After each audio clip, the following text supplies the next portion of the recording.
Uh, my full name, my mama gave me is Adrian Cross, and I go by the artist name Ether Detroit Blue. And I was born in Detroit, Michigan. So how did you first come into poetry? Well, I started writing uh, when I was young, about I say about 8 or 9. My parents and my brothers and sisters exposed me to the black culture and black arts as a young child, and I loved Langston Hughes and Paul Laurence Dunbar and Count Cullen and Phyllis Wheatley and all these Paul Robeson, all these artists from back in the day. I went to Southfield Christian School out in Southfield, Michigan, and it was, and ironically enough, they had a Langston Hughes book out there, and one of the first poems I wrote was my version of "The Negro has known rivers." And I can't find that poem where, for the life of me, I don't know where I put it. It's been eons ago, but that was one of the first poems I wrote was my version of that, and I've been writing poetry ever since. Okay. I was about 8 or 9, I think I was. Okay. Yeah, I went to Great Christian Academy, so I Okay. understand that. um, what drew you specifically to the Detroit poetry scene? What was? What drew you specifically to the Detroit poetry scene? Well, um, I started off. I was in the Navy and Desert Storm, Desert Shield, and I wrote a poem right before they bombed Baghdad on Martin Luther King birthday, and I was in the hangar bay and I wrote poems back then in the Navy, and I listened to jazz and poetry always went together for me, and so I uh, I was drawn into the Detroit scene through I came back. When I came back, I was in the nation for about 10 years, the Nation of Islam, and I started doing poetry with a sister named Samaj Brown. Now she's a poet laureate of Flint right now, and I used to work with her at Muhammad University as the dean of the brothers, and that's where I started doing a lot of poetry in the poetry scene, and with Ron Allen and also Millard Porter with Pitch Black Poetry. And that's how I got involved with the poetry scene. And then I was advisor to Ben Jones with Black Ink Collective, and that Third Eye Open broke off from that and became a thing as well, a big influence in the poetry community. So I was influential and connected to a lot of different poetry spots. Me and my girlfriend at the time, Legacy, we used to go to every spot all the time. A lot of spots. Back then, poetry wasn't popular. And a lot of people was like, we don't want to hear no poetry, until they found out how lucrative it was for their business to bring in poets. And they was like, they don't spend no money, but then they got in the coffee shops, and restaurants, and stuff like that. And so that was what was good about that, and that's how I got involved with the poetry scene. Pitch Black Poetry, Horizons in Poetry, also Broadside Lotus Press, Broadside Poets Workshop Theater with Aurora Harris, Mama Neb Seeley, and Wardell Montgomery and Willie Williams at the time. So I was a part of that, and Chris Rutherford, and so that's I was involved all the way around, both with the literary and the performance aspect of poetry as well. Black Bottom Collective, that was in there. Um, let's see, STSPs, Sun Tzu Cadre, a lot of different people that was around at that time. Okay. Do you remember the first poem you ever shared out loud? Hmm. Yeah, it was quite a simple one. It goes, before me, I never was. Therefore, I must be me. Where was that at? That was at Cafe. Uh, well, the first one out in public, I guess, that was at Cafe Community. But I did do poetry at Muhammad. Mr. Muhammad's restaurant of Wyoming a long time ago with Farouk Z. Bey and Hakeem Jami. I performed when I was in the nation. I can't remember what I performed then, but that was the first one I can remember that I did uh, in a performance. That was at Chameleon Cafe. Then I did another one called Broken Instrument, which started me off, started playing instruments with my poetry.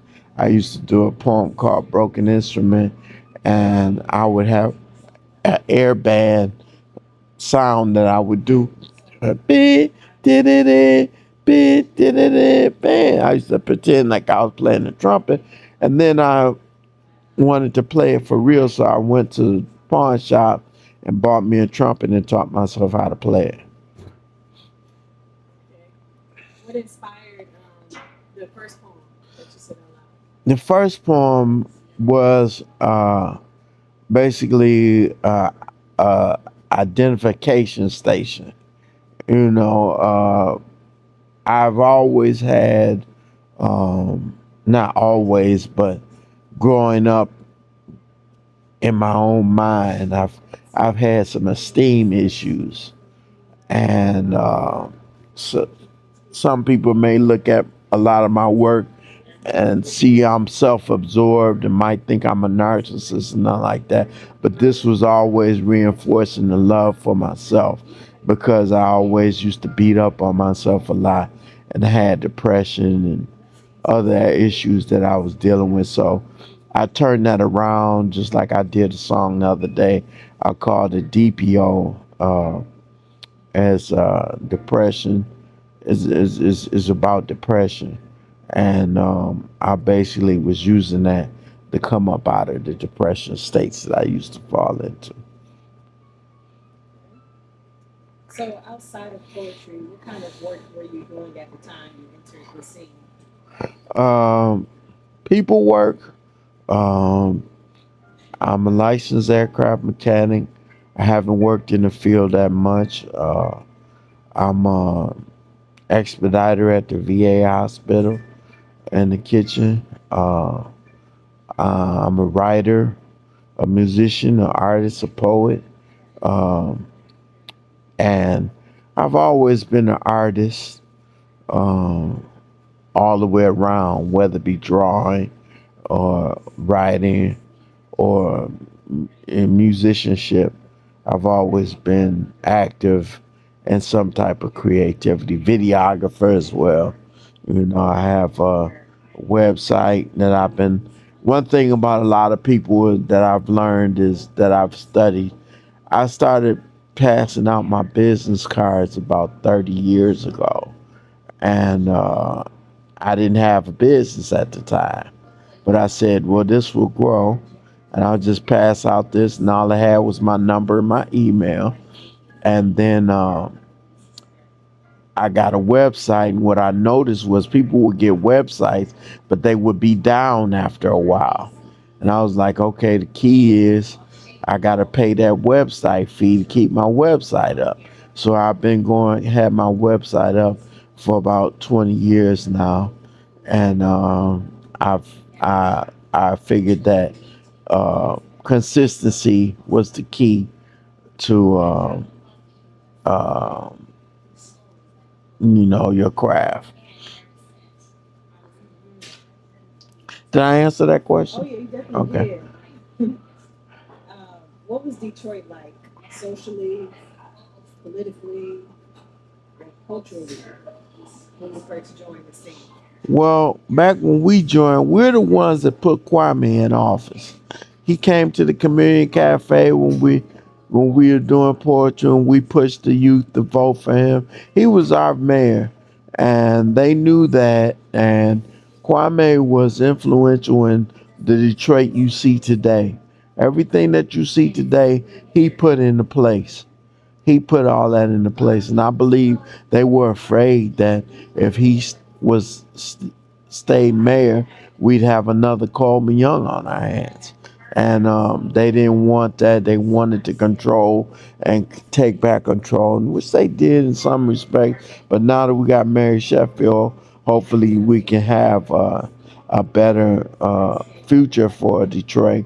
But the poetry scene was budding and growing back then. And now it used to be hard pressed to get poetry at a place, and we used to try to build it everywhere. You had Fluent with Mahogany Cafe that started out. He is one of the pioneers of the new poetry scene that been consistent, the most consistent than anybody besides Caesar and a couple other people, and there was places on the east side, west side, north side, south side. It was all over. Poetry was going on. Now poetry, you can get poetry probably every night of the week these days. And Detroit was a budding haven of poets, and it still is. Got a lot of poetry for the most part is still pretty much underground, with the exception of slam. I don't too much. I like slam. It's okay. I just don't like the idea of competitive poetry, because I think it's most important to encourage writing for human well-being and mental health and societal cohesiveness. I think that writing and expressing yourself is very key and vital to your spiritual and mental and social well-being. Um, what do you remember about the poetry spaces you came up in? Where were they and what did they feel like? Talk about them. Anything you want to add? uh, well, a lot of the spaces, like when the Broadside Poetry Workshop and the Horizons of Poetry were very key, because they helped you develop your writing skills. And they had exercises, writing exercises of different forms of poetry. And you not only read your poetry, but you did exercises to learn how to write poetry. And Ron Allen was key. He did poetry as well as plays. He was a playwright. He influenced me in that aspect as well. I wrote a couple of plays, and I got a journal or a book that I wrote plays and movie scripts and screenplays that I haven't published yet. But uh, Ron Allen was influential. Roy Harris and Mama Neb and Willie Williams were influential to me in writing. And the community cafe was a beautiful space, because what was, you had coffee and food items and stuff, much like this place, the In Harmony Cafe, where people would come and enjoy the wholesome beverages and stuff, and be able to experience an open mic. And open mics were very uh, influential in a lot of people's lives. Two poems of 5 minutes. That was the rule. And then when slam came around, it was 3 minutes to spit, and that was it. And so it evolved over time, and the spaces were grand. Uh, Coffee and Cream, Community Cafe, the Stockyard, Mahogany, uh, uh, Dreams of Cream. Uh, Trying to remember all these spaces. Uh, Broadside Poets Theater, Horizon of Poetry, pitch black poetry. Uh, yeah, it was a lot. It was a lot of spots, and it was very exciting. Okay.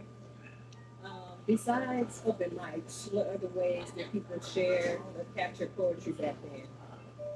Well, what we used to do was it was a real community of love back then. We used to call each other on the phone and share poems with each other. I used to do that a lot. A lot of other people used to do it. Righteous, Knowledge Allah, Knowledge Born, Legacy, Frenchie, uh, uh, uh, uh, uh, LaShawn Phoenix Moore, uh, Ben Jones, Cassie Poe, Carissa Knowles, all these people that used to, a lot of them were black ink. We used to call Rachel, we used to call each other and read poems and get ideas and get critique each other on our poetry works. Just call each other on the phone. So that was exciting back then. It was more close knit back then.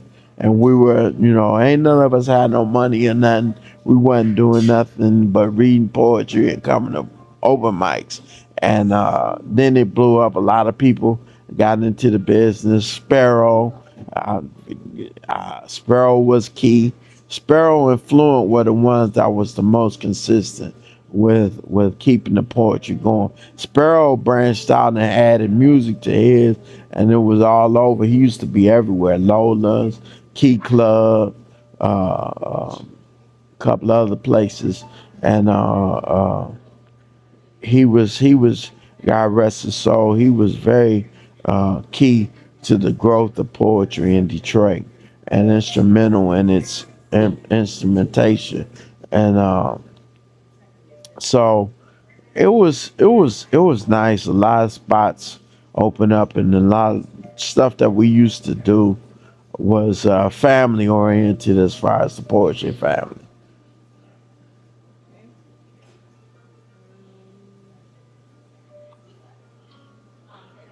Are there any significant markers or moments or turning points in the Detroit poetry scene worth mentioning?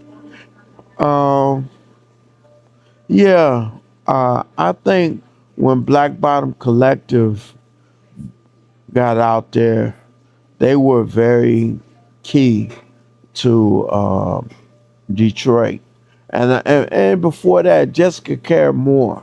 She was very influential in the poetry scene all over the world and putting Detroit on the map, putting New York on the map. New York was already on the map, with poetry and hip hop and all of that. But Detroit, had a history as well. And Jessica made sure she put that out there.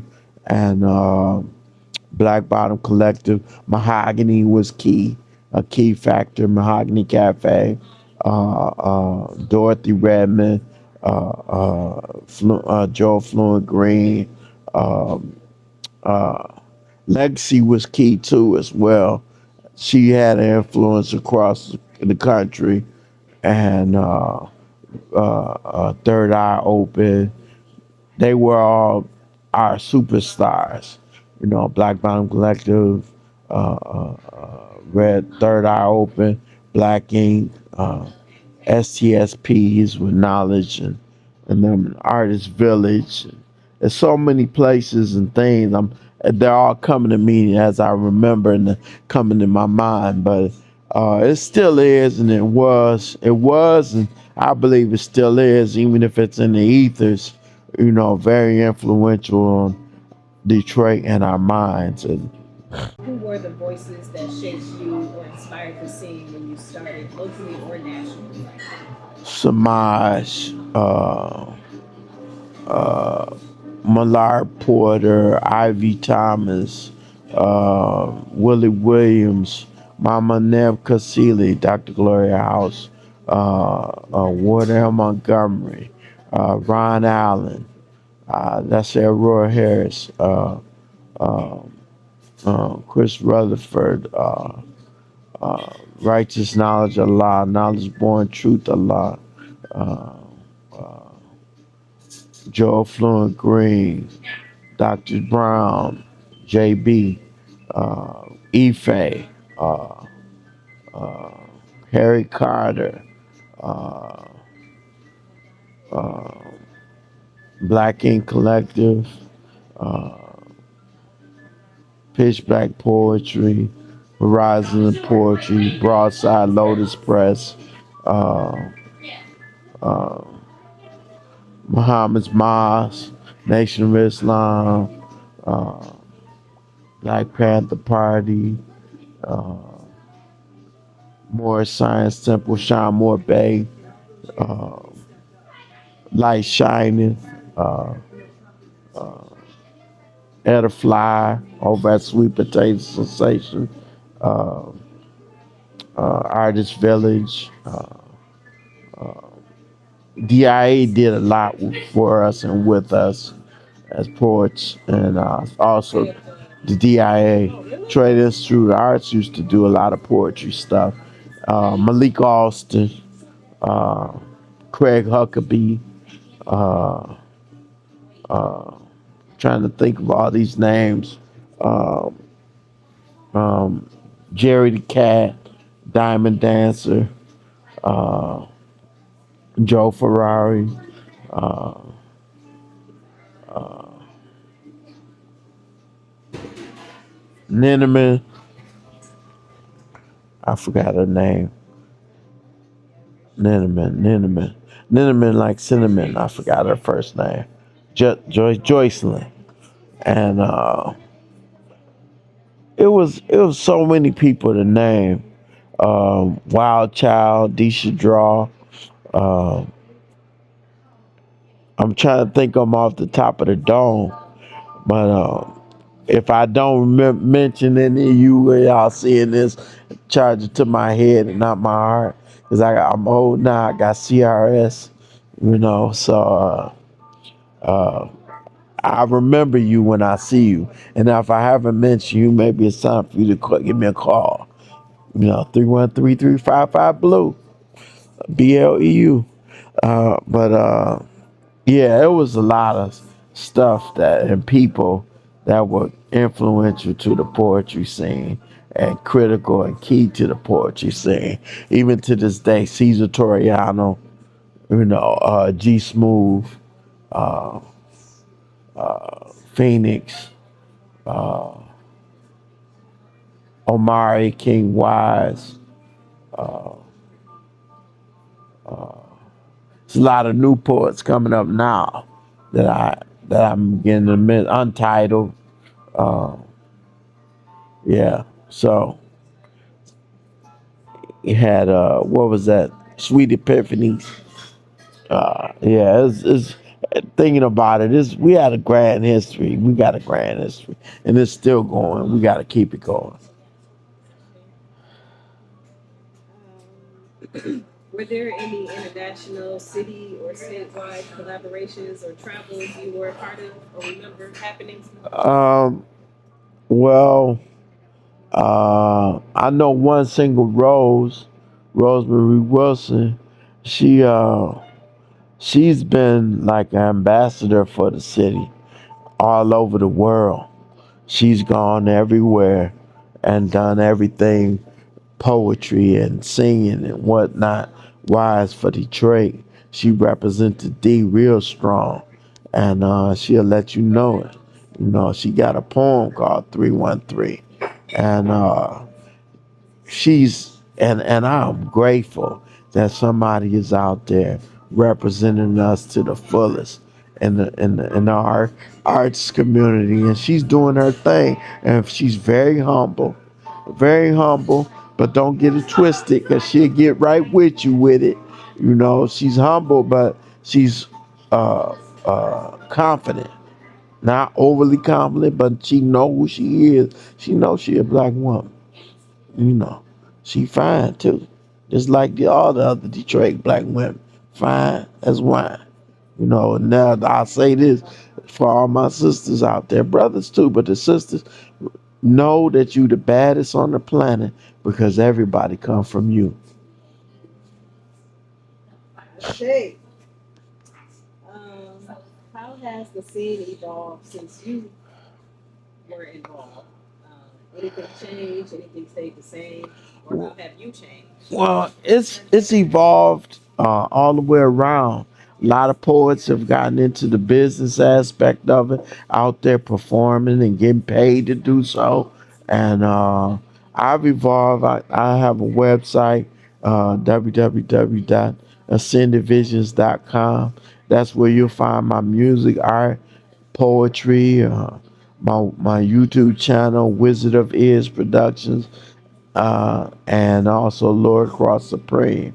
I've done videos, interviews, and music, music videos and whatnot. And, I've evolved, and everybody has evolved into what they wanted to become, and that's what I've seen the beauty of it, and the beauty of the collective individuality. I'll say, because everybody's still an individual, but they're part of the collective, and they know they're part of the collective.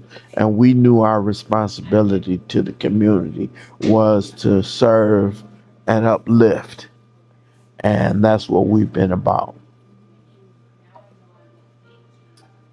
Okay, this next portion is about challenges and community health.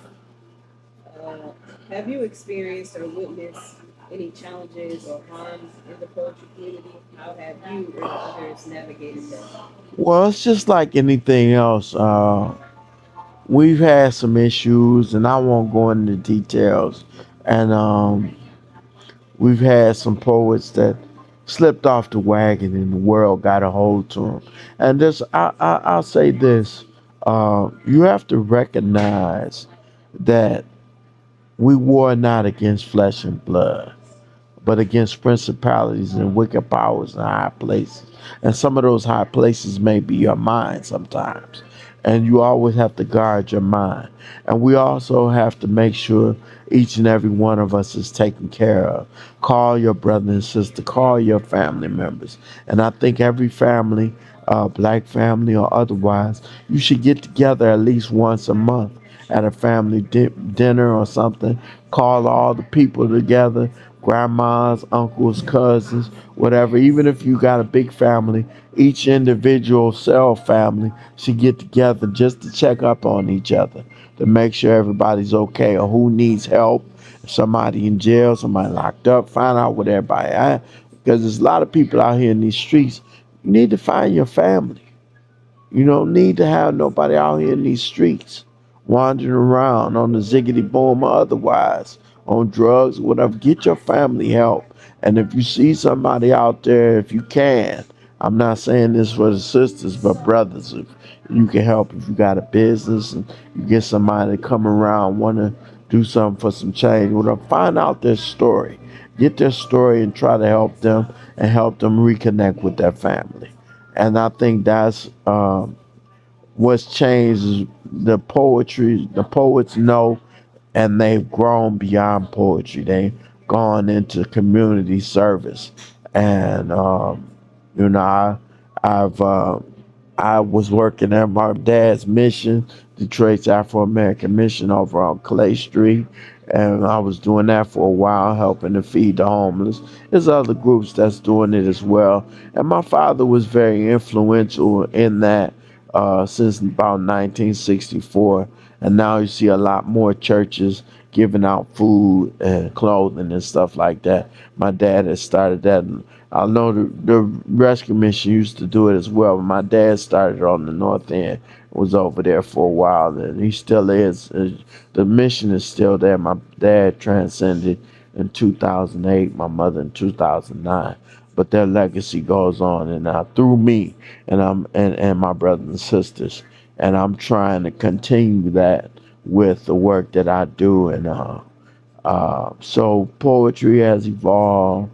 We really influence the growth of coffee shops and different businesses and stuff like that, because they would nowadays they call on us to get stuff going for them, in their businesses. So that's some of the influences, and just positive elevation and creative energy. Okay. Yeah, that's my favorite scripture. Yeah, Wrestle not. yeah, Wrestle not. um, where we at? Yeah. Okay, well, yeah, this one is about if you have any photos or flyers or newspapers, so I'll come back with that. yeah. Do you have a poem about Detroit, the scene, or your experience in it that you would like to share or have remembered? You don't got to perform it. I will come back around, but it's nice to note that you do. Yeah, uh,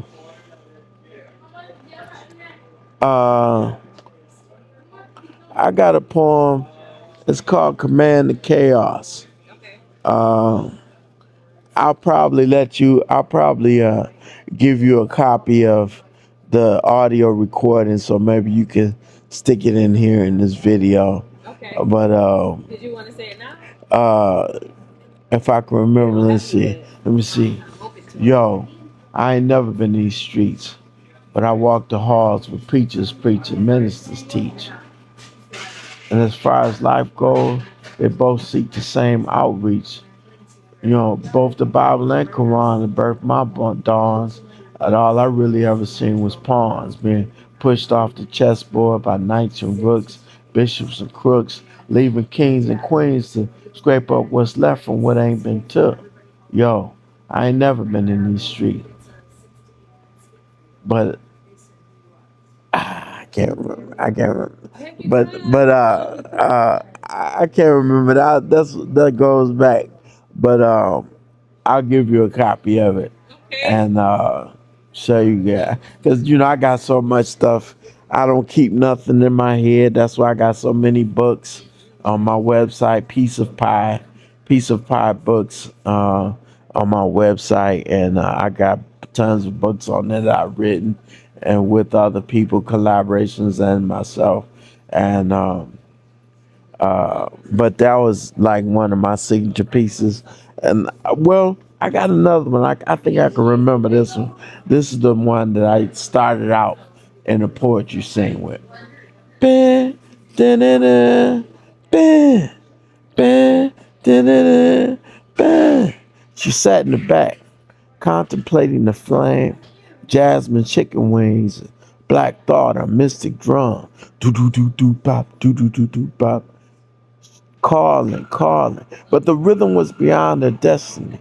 She was waiting for Monk to come back in when she asked in spirited breath with nicotine accent, "Is there gonna be jazz tonight?" Ba, da, da, da. No, I guess she hadn't realized Miles had already left. Mm, okay.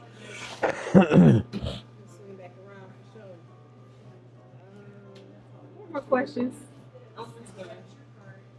If you could name the era of poetry you came into, what would you call it?